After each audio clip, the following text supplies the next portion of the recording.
Hello everyone and welcome back to another tutorial. Today we're going to see how to archive orders on Amazon. First thing first, go to amazon.com and log in to your account.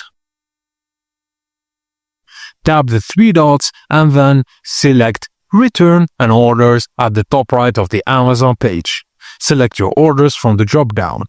Now scroll through your order list until you locate the order you want to hide and tap Archive Order under the order details.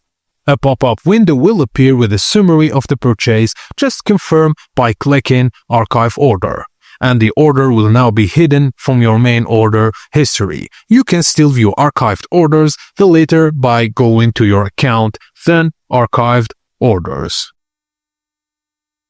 And that's it guys, as simple as that. Thank you guys for watching, and please, if you like this video, don't forget to like and subscribe for more tips and tricks like this.